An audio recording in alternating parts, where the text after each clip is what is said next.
ইসলামী আন্দোলন বাংলাদেশের ইশতিহার ঘোষণা অনুষ্ঠানে আপনাদের উপস্থিতির জন্য আন্তরিক শুভেচ্ছা ও কৃতজ্ঞতা জানাচ্ছি। আপনাদের মাধ্যমে জাতির সামনে আমাদের ইশতিহার তুলে ধরার জন্যই এই আয়োজন। প্রিয় সাংবাদিক বন্ধুগণ, আমাদের ইশতিহারের নামকরণ করা হয়েছে জনপ্রত্যাশার ইশতিহার। কারণ মহান স্বাধীনতার যুদ্ধ এবং জুলাই গণ অভ্যুত্থানের মধ্য দিয়ে যে জনপ্রত্যাশার উন্মেষ ঘটেছে তা রাষ্ট্র পরিচালনায় প্রতিফলিত করার অঙ্গীকার নিয়েই আমাদের এই ইশতেহার। প্রিয় সাংবাদিক বন্ধুগণ, নির্বাচনের মাধ্যমে রাষ্ট্রের পরিচালক ও রাষ্ট্রের নীতি নির্ধারণ হয়, আর নির্বাচনের আগে ইশতেহারের মাধ্যমে জাতির সামনে দলের নীতি ভাবনা ও দেশ গঠনের রূপরেখা উপস্থাপন করা হয়। আসন্ন 13দশ জাতীয় সংসদ নির্বাচনে ইসলামী আন্দোলন বাংলাদেশ তার নীতি ভাবনা ও দেশ গঠনের রূপরেখা ও কর্মসূচি উপস্থাপন করার জন্যই এই ইশতেহার পেশ করছে। ইসলামী আন্দোলন বাংলাদেশের ইশতেহার জাতির সাথে একটি প্রতিজ্ঞা। আপনাদের সমর্থনে রাষ্ট্র ক্ষমতায় অধিষ্ঠিত হলে, আল্লাহর রহমতে এবং আপনাদের সমর্থনে রাষ্ট্রীয় ক্ষমতায় অধিষ্ঠিত হলে এই ইশতেহারের প্রতিটি ধারা বাস্তবায়নে ইসলামী আন্দোলন বাংলাদেশ দৃঢ় প্রতিজ্ঞা থাকবে ইনশাআল্লাহ। 24 জুলাই শুরু হওয়া এই ছাত্র আন্দোলনের ধারাবাহিকতায় গণ অভ্যুত্থান সংগঠিত হয়। 2000-এর বেশি মানুষের মৃত্যু, হাজার হাজার নাগরিকের পঙ্গুত্ব ও অন্ধত্বের বিনিময়ে জুলুমশাহীর পতন ঘটে। আমরা মহান স্বাধীনতা যুদ্ধ ও জুলাইয়ের গণ অভ্যুত্থানের অংশগ্রহণকারী আহত আত্ম উৎসর্গকারীদের প্রতি সম্মান ও শ্রদ্ধা জ্ঞাপন করছি। প্রিয় সাংবাদিক বন্ধুগণ, ইশতেহারকে আমরা 3টি অধ্যায় উপস্থাপন করছি। রাষ্ট্র গঠনে আমাদের নীতিগত অবস্থান, রাষ্ট্র সংস্কারে আমাদের পরিকল্পনা, খাতভিত্তিক উন্নয়ন পরিকল্পনা।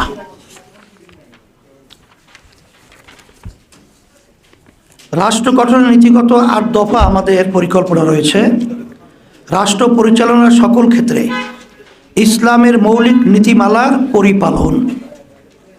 ইসলাম প্রচলিত অর্থে ধর্ম বলতে যা বোঝায় তার চেয়েও বিস্তৃত একটি ধারণা। বিশ্বাসের সমষ্টি ও ইবাদতের সাথে সাথে ইসলাম জীবন পরিচালনার সকল ক্ষেত্রে সুনির্দিষ্ট নীতিমালা ও নির্দেশনা দেয়।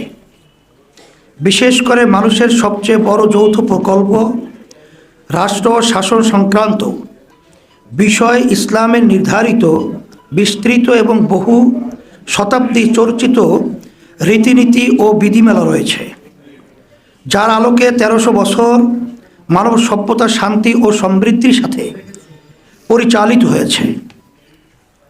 রাষ্ট্র পরিচালনায় ইসলামের মৌলিক নীতিমালার মধ্যে রয়েছে আদালত, ইনসাফ, নাগরিকের স্বার্থের প্রতি সংবেদনশীলতা, দায়বদ্ধতা, সামাজিক নিরাপত্তা ও আইনের শাসন।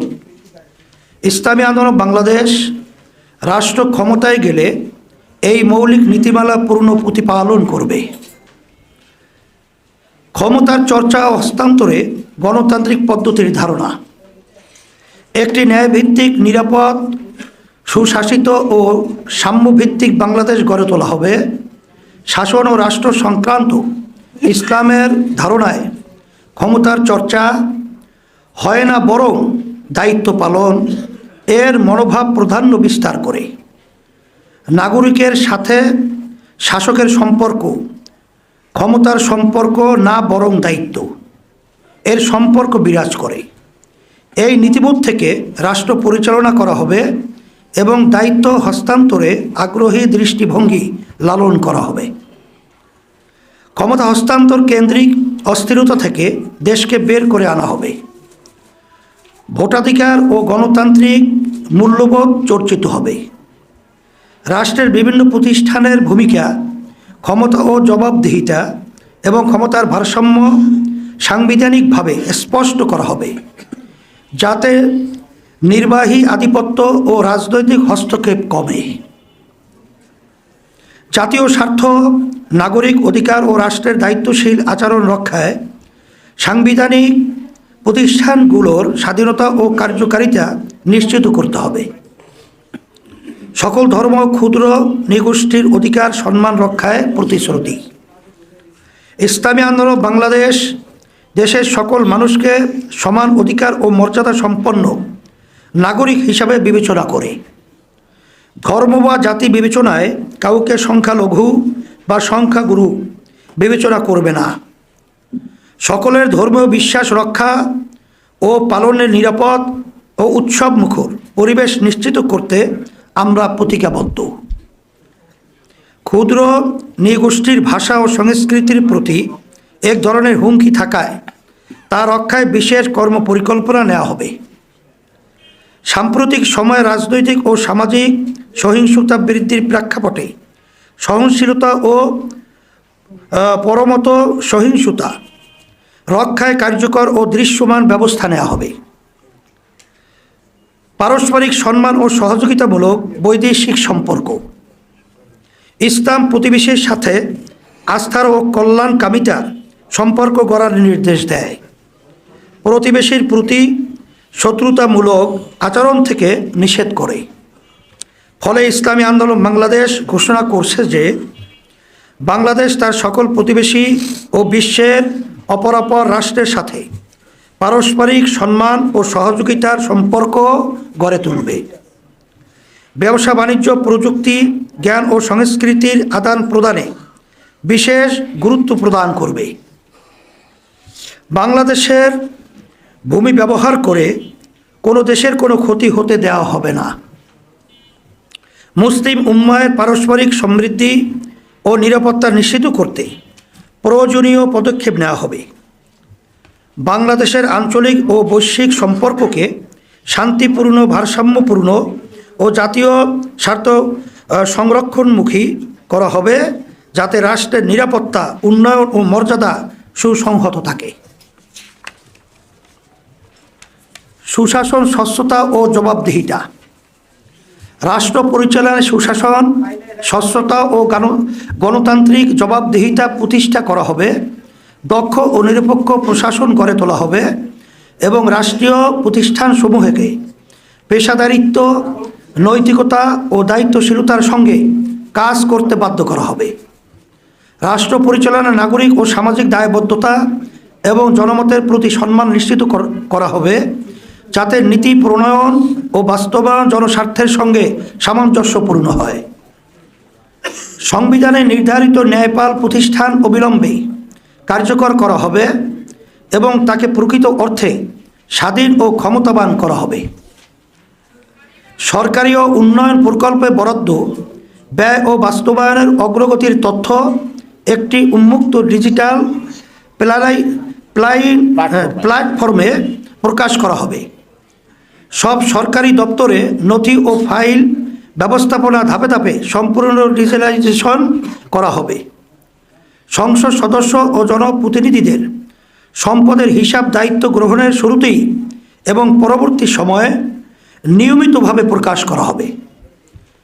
ক্ষেত্র বিশেষ জাতীয় রাজস্ব বোর্ড ও দুদকের সঠিকতা যাচাই করবে। জাতীয় বাজেটের সুষম বণ্টন নিশ্চিত করা হবে এবং স্থানীয় সরকারের বাজেট ও ব্যয়ের বাৎসরিক প্রতিবেদন জনসমক্ষে প্রকাশ বাধ্যতামূলক করা হবে। সামাজিক সুরক্ষা কর্মসূচির উপকারভোগী তালিকা জনসম্মুখে প্রকাশ নিশ্চিত করা হবে। নাগরিকদের অভিযোগ, মতামত ও সেবা সংক্রান্ত সমস্যা জানানোর জন্য একটি কেন্দ্রীয় জবাবদিহিতা পোর্টাল চালু করা হবে।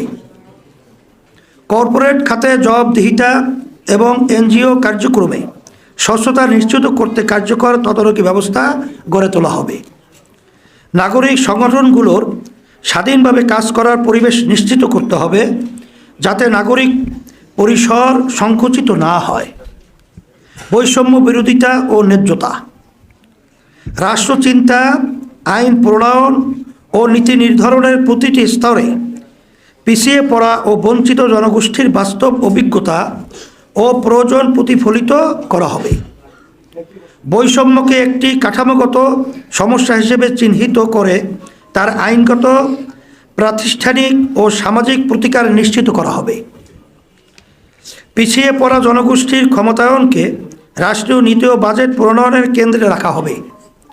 অর্থনৈতিক, সামাজিক, রাজনৈতিক ও আঞ্চলিক সমতা নিশ্চিত করা হবে এবং অন্তর্ভুক্তিমূলক উন্নয়নের পথে সেবা ও সুযোগ প্রাপ্তির কাঠামোগত বাধা দূর করা হবে। একটি কার্যকর বৈষম্য বিরোধী আইন প্রণয়ন ও বাস্তবায়ন করা হবে। জাতীয় মানবাধিকার কমিশনকে স্বাধীন, সক্ষম ও জবাবদিহিমূলক প্রতিষ্ঠান হিসাবে গড়ে তোলা হবে। তৃতীয় লিঙ্গ হিজড়া জনগোষ্ঠীর রাজনৈতিক অংশগ্রহণ ও সিদ্ধান্ত গ্রহণ প্রক্রিয়ায় অর্থবহ ও সম্মানজনক প্রতিনিধিত্ব, ভোটার নিবন্ধন, স্বাস্থ্যসেবা ও সামাজিক সুরক্ষায় পূর্ণ বৈষম্যহীন অভিগম্যতা নিশ্চিত করা হবে। শরিয়া মোতাবেক নারীদের সম্পত্তির উত্তরাধিকার নিশ্চিত করতে আইনগত ও সামাজিক বাস্তবায়ন জোরদার করা হবে। পথশিশু ও বস্তিবাসীদের জন্য সুনির্দিষ্ট সামাজিক সুরক্ষা ও পুনর্বাসন নীতি অন্তর্ভুক্ত করা হবে। গৃহকর্মী, অনানুষ্ঠানিক ও অবৈতনিক পরিচর্যা কাজে নিয়োজিত নারীদের শ্রমের রাষ্ট্রীয় স্বীকৃতি ও সামাজিক সুরক্ষা নিশ্চিত করা হবে। দুর্নীতির মূলোৎপাটন। বাংলাদেশের প্রধান সমস্যা হলো দুর্নীতি। ইসলামী আন্দোলন নৈতিক, আইনি ও প্রাতিষ্ঠানিক বহুমাত্রিক কৌশলে ও কর্মপন্থায় দুর্নীতিকে ক্রমান্বয়ে শূন্যের কোঠায় নামিয়ে আনবে। দুর্নীতি বিরোধী আইন ও নীতিমালা কাগজে সীমাবদ্ধ না রেখে কার্যকরভাবে বাস্তবায়ন করা হবে। রাজনৈতিক ও প্রাতিষ্ঠানিক দুর্নীতি প্রতিরোধ করা হবে।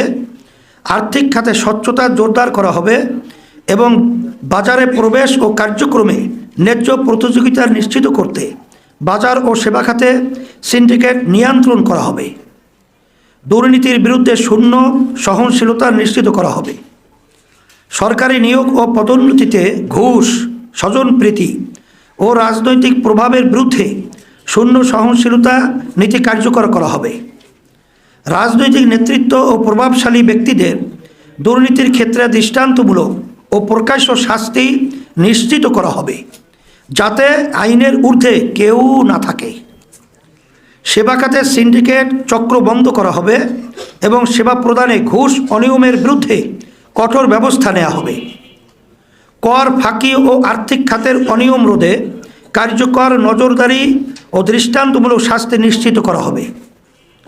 নারীর মর্যাদা ও অধিকার প্রতিষ্ঠা। ইসলামী আন্দোলন বাংলাদেশ নারীর প্রতি দায়বোধ করে এবং নারীর বিদ্যমান পরিস্থিতি যে সমস্যাজনক তাও স্বীকার করে। সেজন্য নারীর মর্যাদা ও অধিকার প্রতিষ্ঠায় এই ভূমির হাজার বছরের বোধবিশ্বাস ও ঐতিহ্যের আলোকে করণীয় সকল পদক্ষেপ গ্রহণ করবে। এখানে উল্লেখ্য যে বিদ্যমান চিন্তা কাঠামোতে শরিয়া ও নারীকে পরস্পর বিরোধী হিসেবে বিবেচনা করা হয়। আমরা দৃঢ়তার সাথে বলতে চাই যে নারীর কর্মসংস্থান, অধিকার, মর্যাদা ও স্বাধীনতার জন্য ইসলামী সবচেয়ে কার্যকর নীতি। আমাদের ইশতিহারের পরতে পরতে তার প্রতিফলন দেখা যাবে ইনশাআল্লাহ। প্রিয় সাংবাদিক বন্ধুগণ, রাষ্ট্র গঠনে আমরা 6 দফা কার্যক্রম হাতে নিয়েছি। সেগুলো হলো মহান মুক্তিযুদ্ধ ও জুলাই গণঅভ্যুত্থানের প্রতি দায়বদ্ধতা। ইসলামী আন্দোলন এই ব্যাপারে তার প্রতিজ্ঞা পুনর্ব্যক্ত করছে যে মহান মুক্তিযুদ্ধ ও জুলাই গণঅভ্যুত্থানের প্রত্যাশা পুরো মাত্রায় বাস্তবায়ন করা হবে। ইসলামী আন্দোলন সংস্কারের যে সকল বিষয় উত্থাপন করেছিল, যেমন পিআর পদ্ধতিতে জাতীয় নির্বাচন আয়োজন করা, সেগুলো রাষ্ট্রের স্বার্থে প্রয়োজনীয় ধারাক্রম অনুসরণ করে বাস্তবায়ন করা হবে। পিআর পদ্ধতিতে জাতীয় নির্বাচন বিশ্বের বহু দেশের অনুসৃত বাস্তবতা। বাংলাদেশের বিদ্যমান রাজনৈতিক সংস্কৃতি ও রাজনৈতিক অস্থিরতা দূর করতে ইসলামী আন্দোলন বাংলাদেশ মনে করে পিআর পদ্ধতি একটি কার্যকর সমাধান। সেজন্য আমরা ক্ষমতায় গেলে পিআর পদ্ধতি প্রবর্তন করব ইনশাআল্লাহ। ক্ষমতার ভারসাম্য নিশ্চিত করা। বাংলাদেশে বিগত 17 বছরের ফ্যাসিবাদ দেশের বিদ্যমান সংবিধান মেনেই ফ্যাসিবাদী হয়ে উঠেছিল। আমাদের সংবিধানে এবং রাজনৈতিক সংস্কৃতিতে সেই সুযোগ করে দেওয়া আছে। রাষ্ট্র রাজনৈতিক ক্ষমতার ভারসাম্য নষ্ট করে একক ব্যক্তিকে অতিমাত্রায় ক্ষমতায়িত করা আছে। আমরা ক্ষমতার ভারসাম্য নিশ্চিত করব। সেবাভিত্তিক দক্ষ ও সৎ উন্নত জনপ্রশাসন গড়ে তোলা। বাংলাদেশ উপনিবেশন থেকে দুইবার স্বাধীনতা অর্জন করেছে, কিন্তু তিক্ত বাস্তবতা হলো আমাদের জনপ্রশাসন এখনও ব্রিটিশ আইন, আচার, প্রথা ও রীতিনীতিতে পরিচালিত হয়। ফলে জনপ্রশাসনের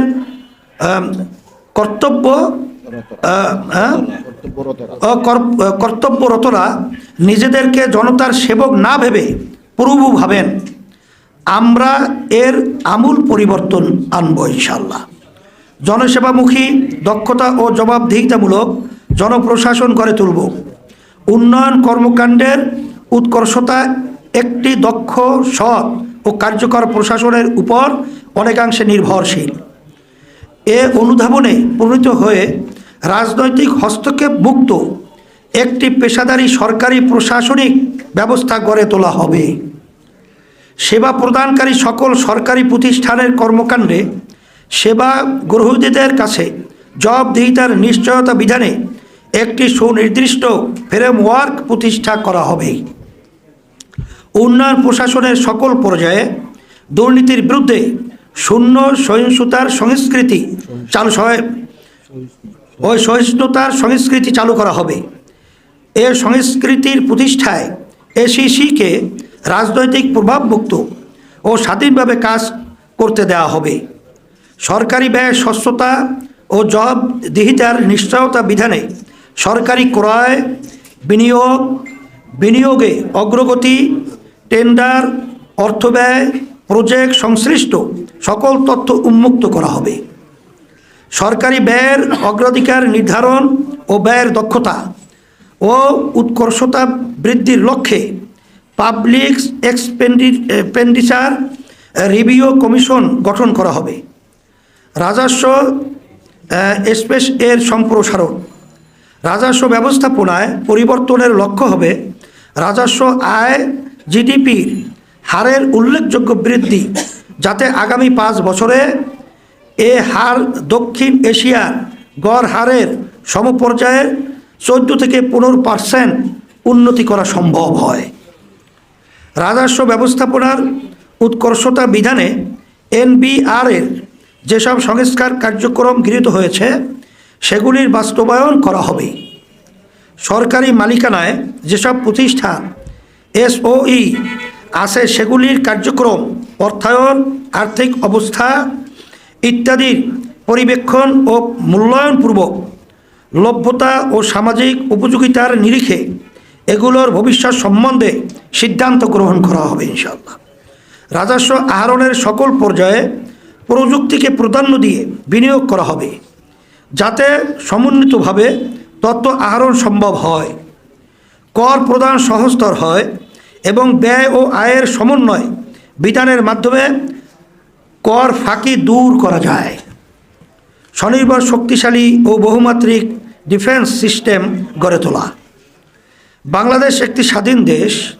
বর্তমান বিশ্ব ব্যবস্থায় স্বাধীনতা টিকিয়ে রাখা দুষ্কর। মতাদর্শগত ভিন্নতার কারণে অন্য দেশের সার্বভৌমত্ব লঙ্ঘন করার ঘটনা খুবই সাধারণ ঘটনায় পরিণত হয়েছে। সেজন্য আমরা স্বনির্ভর ও শক্তিশালী প্রতিরক্ষা ব্যবস্থা গড়ে তুলব। আকাশ, নৌ ও স্থল বাহিনীর সক্ষমতা বিশ্বমানের করে তুলব ইনশাআল্লাহ। প্রিয় সাংবাদিক বন্ধুগণ, ইশতেহারের মৌলিক অংশগুলো আপনাদের সামনে শিরোনাম আকারে তুলে ধরছি। দেশের স্থায়ী শান্তি ও মানবতার সার্বিক মুক্তির লক্ষ্যে রাজনীতিতে গুণগত পরিবর্তন। দুর্নীতি, দুঃশাসন, সন্ত্রাস, চাঁদাবাজি, দখলবাজি, মাদক মুক্ত কল্যাণ রাষ্ট্র প্রতিষ্ঠা, সাম্য, মানবিক মর্যাদা, সুশাসন ও ন্যায় বিচার প্রতিষ্ঠা, রাষ্ট্র পরিচালনায় সর্বত্র শরিয়ার প্রাধান্য, কৃষি ও শিল্প বিপ্লব ঘটিয়ে বেকার ও দারিদ্র্যমুক্ত এবং অর্থনৈতিক সমৃদ্ধশালী দেশ গঠন, নৈতিকতার সমৃদ্ধ কর্মসূচি, বিজ্ঞান ভিত্তিক শিক্ষা ব্যবস্থা, সার্বজনীন কর্মসংস্থান, পর্যায়ক্রমিক রাষ্ট্র সংস্কার, মহান মুক্তিযুদ্ধ, জুলাই গণঅভ্যুত্থানের প্রত্যাশার প্রতি দায়বদ্ধতা, আর্থিক, সামাজিক ও কূটনৈতিক সক্ষমতা বৃদ্ধি, নারী, শ্রমিক ও প্রান্তিক জনগোষ্ঠীর অধিকার সহ সকল জনগোষ্ঠীর মৌলিক ও মানবাধিকারের সুরক্ষা, রাষ্ট্র সমাজ ও অর্থনীতিতে বৈষম্য বিলোপ, রাষ্ট্র সমাজ ও অর্থনীতিতে বৈষম্য বিলোপ, সকলের জন্য সাশ্রয়ী ও উন্নত স্বাস্থ্য ব্যবস্থা, পরিবেশ দূষণ রোধ, দুর্যোগ ব্যবস্থাপনা ও জলবায়ু ও অভিঘাত ব্যবস্থাপনায় গুরুত্ব, ধর্মীয় স্বাধীনতা, নিরাপত্তা ও পারস্পরিক সহাবস্থান। শুধু দুর্নীতি সন্ত্রাস দমন নয়, নির্মূলকরণ কর্মসূচিও গ্রহণ করা হবে। শুধু আইনের শাসন নয়, ন্যায়ের শাসন প্রতিষ্ঠা, জনমতের যথার্থ প্রতিফলন, সুষ্ঠু নির্বাচন ও কার্যকর সংসদ প্রতিষ্ঠার লক্ষ্যে পিআর প্রপোর্শনাল রিপ্রেজেন্টেশন এই পদ্ধতি বাস্তবায়ন, মানুষের সার্বিক কল্যাণ প্রতিষ্ঠায় ধর্ম ও রাজনীতির সমন্বয় করা, দুর্নীতি, সন্ত্রাস, খুন ও অনৈতিক পেশার সাথে জড়িতদের রাজনীতিতে নিষিদ্ধ করো, খুন, গুম, মিথ্যা, গায়েবী মামলা, জুলুম, নির্যাতন ও দুঃশাসনের বিলোপ, জনগণের বাক স্বাধীনতা এবং গণমাধ্যমের নিরাপত্তা ও স্বাধীনতা নিশ্চিত করা, নারীদের শুধু সম অধিকার নয়, অগ্রাধিকার প্রতিষ্ঠা করা হবে ইনশাআল্লাহ। শিল্পোদ্যোক্তাদের ঋণ প্রদান, গ্যাস, বিদ্যুৎ, পানি, সুয়ারেজ, আমদানি রপ্তানি কার্যক্রমে ওয়ান স্টপ সার্ভিস কর্মসূচি গ্রহণ, সকল শিক্ষা প্রতিষ্ঠানকে জাতীয়করণ করা, মৎস্য ও প্রাণী সম্পদ খাতে বিদ্যমান সমস্যা দূর করে এই খাতে বাংলাদেশকে স্বয়ং সম্পূর্ণ ও বৈশ্বিকভাবে উন্নতি করা হবে ইনশাআল্লাহ। সড়ককে নিরাপদ করার জন্য প্রয়োজনীয় সকল ব্যবস্থা গ্রহণ করা, বাংলাদেশকে 15 বছরের মধ্যে উন্নত ও কল্যাণ রাষ্ট্রে পরিণত করা, শ্রমের মর্যাদা, শ্রমিকের ন্যায্য অধিকার প্রতিষ্ঠা, সরকারি চাকরিজীবীদের জাতীয় পে স্কেল যুগোপযোগী এবং সর্বোচ্চ সম্মানজনক করা হবে ইনশাআল্লাহ। প্রিয় সাংবাদিক বন্ধুগণ, নাগরিকের জরুরি সেবা নিশ্চিত করতে আমরা 12 দফা বিশেষ কর্মসূচি হাতে নিয়েছি। সেগুলো হলো: বিশেষ কর্মসূচি প্রতি মাসে 5,000 টাকা হতদরিদ্র ও ঝুঁকিপূর্ণ জনগোষ্ঠীর জন্য নগদ সহায়তা, প্রাথমিক স্তরের সকল শিক্ষার্থীর জন্য প্রতিদিন একবেলা করে পুষ্টিকর খাবার, 18 থেকে 24 বছরের যুবদের জন্য সুদমুক্ত জামানতবিহীন এককালীন ঋণের ব্যবস্থা করা, সার্বজনীন স্বাস্থ্য সুরক্ষা কর্মসূচি বা স্বাস্থ্য কার্ড, এবার ভর্তুকি মূল্যে কৃষি উপকরণ দেয়া ও বিভিন্ন সেবা সহজে পৌঁছাতে কৃষি কার্ড চালু করা, ন্যাশনাল জব পোর্টাল যেখানে সব পেশার চাকরি প্রার্থীদের জন্য দেশে ও বিদেশে চাকরি খোঁজা, পরামর্শ প্রদান ও প্রশিক্ষণ গ্রহণের সুবিধা থাকবে, কর্মজীবী মায়েদের জন্য প্রয়োজনীয় সংখ্যক দিবাযত্ন কেন্দ্র গড়ে তোলা, ঢাকাসহ সকল নগরে সরকার নিয়ন্ত্রিত ও ফ্র্যাঞ্চাইজ ভিত্তিক বাস ব্যবস্থাপনা, সেবাকেন্দ্রিক কর ব্যবস্থা, সকলের জন্য নির্বিঘ্ন নাগরিক সেবা, নারী পোশাক কর্মীদের জন্য আবাসন ব্যবস্থা, দ্রব্যমূল্য নিয়ন্ত্রণে রাখতে অবৈধ সিন্ডিকেট ভেঙে দেওয়া হবে, কওমি সনদের স্বীকৃতির পূর্ণ বাস্তবায়ন ও রাষ্ট্রীয় পদে ওলামায়ে কেরামের পদায়ন ইনশাআল্লাহ। প্রিয় সাংবাদিক বন্ধুগণ, আমাদের ইশতিহারে 28টি খাত ভিত্তিক পরিকল্পনা তুলে ধরছি। খাতগুলো হলো এগুলো আপনারা পড়ে নিলে দেখবেন কি কি খাত আমাদের রয়েছে। আর 28টা আমাদের খাত আছে, পড়া দরকার আছে, দরকার নেই মনে হয়, এগুলো সব সরবরাহ করা আছে।